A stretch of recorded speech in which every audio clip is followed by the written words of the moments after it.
4월 1일 제가 가장 좋아하는 날입니다. 이때만큼은 어떤 어그로를 끌어도 눈 감아주는 날이기에 유튜버들에게 있어서는 아주 행복한 날이죠. 클래시알도 만우절에 신박하고 어이없는 장난들을 많이 쳤는데요. 어떤 장난으로 우리 순수한 유저들을 속이고 골탕 먹였는지 한번 살펴보겠습니다. 자, 첫 번째 만우절은 2016년 4월 1일입니다. 3월에 정식 출시한 클로는 얼마 되지도 않는 4월부터 만우절 장난을 벌였습니다. 야, 이거 뭐 짬도 안 찬 게임이 아주 당돌합니다. 4월 1일에 카드 3장이 벨피를 받았는데요. 먼저 해골 무덤, 카드 사이즈가 커지더니 자이언트 해골이 나오는 해골 무덤이 됐고요. 이거는 중국판에서 본 것 같은데. 그 다음에 박격포는 안에서 고블린 통이 나오게 바뀌었고요. 마지막으로 석궁은 해킹을 당해버려서 자신의 타워를 패는 페르나 석궁으로 바뀌었습니다. 심지어 자신 있는 카드라 석궁을 박살 낼 수도 없었고요. 이걸 본 유저들은 엄청난 충격을 받고 개발자의 정신 상태를 의심했지만 알고 보니 이 벨페는 개발자 빌드에만 적용이 된 거라서 유튜버들만 플레이할 수 있더라고요.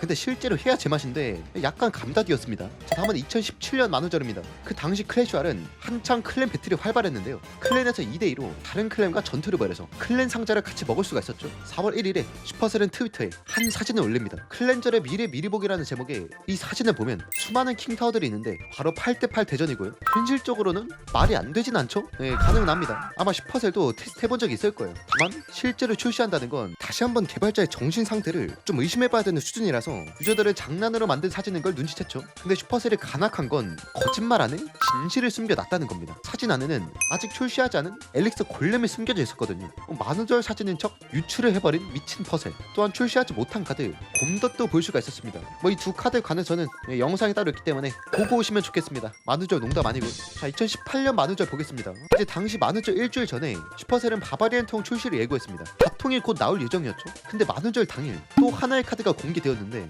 그냥 통, 뭐 고블린 통, 바바리안 통이 아닌 아무것도 담겨져 있지 않는 통을 출시하겠답시고 난리를 치는 겁니다. 트위터 인게임 뉴스에 이 통 카드에 관련해서 포스트가 올라왔고요. 1엘릭서의 일반 카드로 보이는 통, 이거는 뭐 어떤 능력을 가졌을지 궁금해 미치죠. 아니 뭐 사진을 아무리 봐도 능력이라고 할 만한 게 안 보이거든요. 유저들은 이미지 밑에 있는 통 게임 플레이 버튼이 있길래 바로 눌렀습니다. 그랬더니 웬 아저씨가 노래를 불러.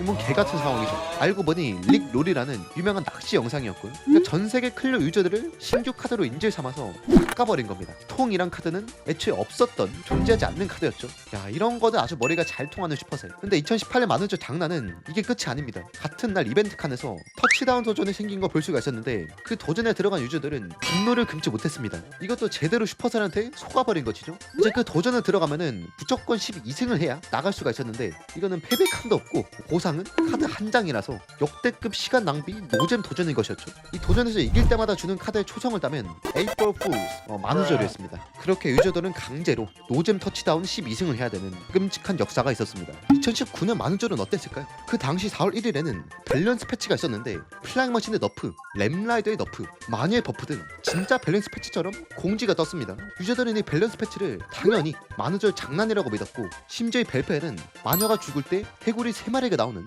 그런 패치도 있었기 때문에 실제 패치라고는 애초에 고려를 안 했죠. 하지만 그건 진짜 벨페였습니다. 뭐 슈퍼셀은 만우절이고 뭐고 아주 진지를 빨고 벨페를 한 거였죠. 그러면 이때는 만우절 장난 없이 진짜 벨페만 했냐? 그건 아니고요. 슈퍼셀은 4월 1일에 또 벨페를 공지했는데 이번엔 창고블린의 수가 한 마리 더 늘어나고 그 한 마리는 광역 데미지를 넣겠다.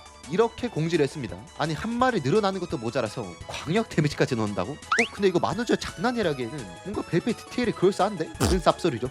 아무도 믿지 않았고 관심조차 주지 않았습니다.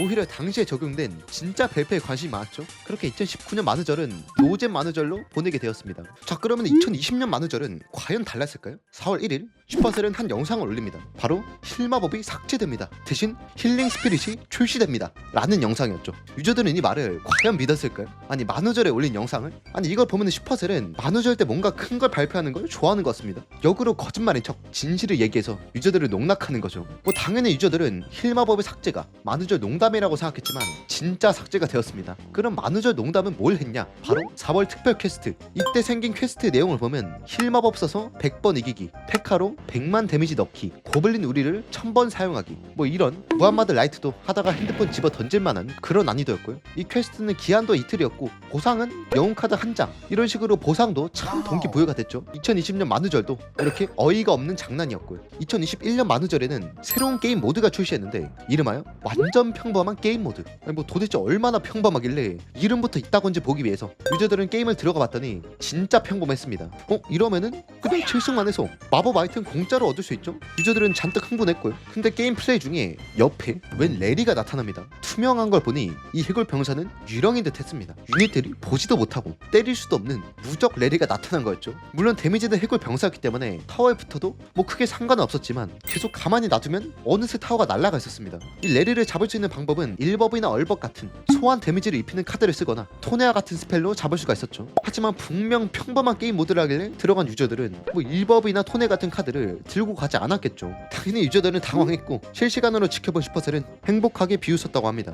2022년에는 저한테도 좀 기억이 남는 모드가 등장했습니다. 이 모드에 딱 들어가서 카드 엘릭서를 보니까 골렘이 4엘릭서? 개꿀. 좀 이따가 카드를 내려니까 번개가 8엘릭서? 개같네. 이러면서 카드를 냈죠. 덱을 바꿔서 3총사 덱을 들고 가니까 3총사를 1엘릭서를 낼 수가 있었고 무한대로 총사를 뽑아다가 스트레스를 풀 수가 있었습니다. 알고 보니 이 모드는 랜덤 엘릭서 모드. 덱에 있는 모든 카드 중에서 랜덤으로 엘릭서가 정해지는 모드였습니다. 덕분에 총사를 1엘릭서로 낼 수 있었지만 잘못하면 파이어 스피릿을 9엘릭서로 낼 수 있는 그런 불상사가 발생할 수도 있었죠. 이 모드로 스파키도 잔뜩 뽑아서 탈모빔을 쏘아줄 수가 있었고 석궁도 6개를 깔아서 상대방의 반응을 즐기는 사이코 플레이도 가능했습니다. 개인적으로 만우절 모드 중에서 가장 재밌는 모드가 아니었을까 싶네요. 자, 2023년 만우절은 어땠을까요? 유저들은 만우절 당일에 게임이 별로 달라진 걸 느끼지 못했습니다. 아니 만우절인데 뭔가 안 하나?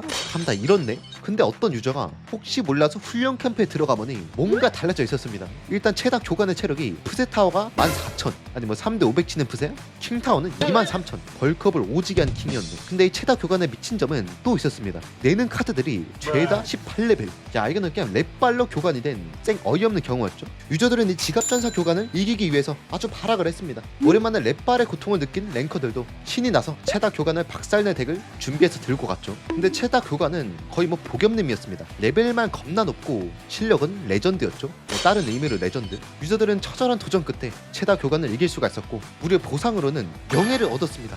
네, 아무것도 받지 못했다는 거죠. 아니 이기면 뭐라도 주지. 와, 슈퍼셀이 참 센스가 없습니다. 2024년 만우절에 슈퍼셀이 하나의 영상을 띄웁니다. 바로 진화 메가나이트를 준비하세요. 뭐 진화 메가나이트가 나온다고? 유저들은 헐레벌떡 달려가서 영상을 시청했습니다. 하지만 유저들은 영상을 보고 어이가 터졌습니다. 영상의 메가나이트는 등장만으로 맵 내에 있는 모든 유닛을 즉사시키고 점프 거리가 무한인데다가 점프 쿨타임마저 미친 속도고 심지어 공중 유닛까지 조져버리는 주기도 0인 그냥 슈퍼 메가나이트였던 거죠. 유저들은 이 영상을 보고 뭐 당연히 만우절이잖아 깨닫긴 했지만 이걸 믿는 유저한테는 좀 지옥이었겠죠. 근데 재밌는 건 1화부터 5개월 뒤에 진짜 진화 메가나이트가 나왔습니다. 이걸 본 유저들은 만우절 때처럼 나오지 않은 걸 다행으로 여기지 않을까 싶네요. 자, 마지막으로 2025년 만우절입니다. 3월 30일 클래시알 공식 채널에 또 영상이 올라옵니다. 제목은 친절한 업데이트. 이 영상 초반에선 친절과 배려 수칙, 매너가 유저를 맞는다 뭐 이런 개소리를 시전하더니 드디어 업데이트의 내용을 제대로 알려줍니다. 일단 첫 번째로 패배는 이제 2등으로 불린다. 더 이상 패배라는 단어는 존재하지 않는다 라고 쌉소리를 시작하더니 두 번째로 이모티콘은 이제 상대를 격려하는 용도로만 사용할 수가 있다. 그러지 않을 시엔 계정이 정지될 수 있다 라면서 엄청 진지를 빨면서 선포를 했습니다. 이 영상을 본 유저들은 아니 니들이 이모티콘을 그렇게 만들었잖아 라면서 진짜로 어이없어 있고 어떤 유저는 지금까지 출시한 이모티콘들 가이드라인 작성해주면 인정할게 라면서 슈퍼셀을 비꼬 왔죠. 근데 사실 진짜 믿는 유저들도 있었던 게 이 영상에 나온 분도 진지했던 것 뿐만이 아니고 영상 업로드 일도 만우절이 아니었습니다. 심지어 슈퍼셀이 유튜버들한테도 이거 유저들 좀 속여달라 이러면서 영상을 보내줄 정도였죠. 진지하게 속은 유저들은 이걸 보고 빡쳐했습니다. 하지만 만우절 당일 하나의 서명이 올라오는데 대충 요약하면은 뭐 상대를 격려해서 이모티콘 쓰라는 서명이었죠. 이 서명에 동의를 하면은 확실한가요? 이런 무슨 재미가 있죠? 이런 메시지가 올라오면서 끝이고요. 그럼 반대로 거부를 누르게 되면 좀 멋지시네요 이러더니 인성질 이모티콘을 줍니다. 추가로 누군가의 꿈을 박살 달 내라는 메시지와 함께 말이죠. 네, 이 메시지를 보고 유저들은 당연히 만우절인 걸 알게 됐죠. 근데 이날에 접속 안 한 사람은 영원히 모르겠죠. 그거는 뭐 조진 거고. 아무튼 이렇게 2025년 만우절도 끝내면서 생각보다 많은 유저들이 속게 된 만우절인 것 같습니다. 참고로 이 당시 만우절에 저 같은 경우는 현재 난리난 클로 버그라면서 영상을 올렸는데 뭐 내용을 간단하게 보면 스파키가 빔을 쏠 때 상대 킹타워에 번개를 쓰면 3크라운이 날아가는 버그가 있다. 이 버그를 활용해서 무함마드 라이트를 잡고 세계 랭킹 1위를 찍었다 라면서 지 혼자 판타지 소설을 찍었는데 조회수가 의도치 않게 300만이 넘어서 저는 300만 명을 속인 미친 사람이 돼버렸습니다. 물론 뭐 진짜로 속은 사람은 없겠죠. 자, 아무튼 오늘 이렇게 클래시의 모든 만우절에 대해서 알아봤고 내년 만우절에는 또 어떤 식으로 우리 유저들을 농락할지 한번 지켜보겠습니다. 다음 영상에서 뵙시다.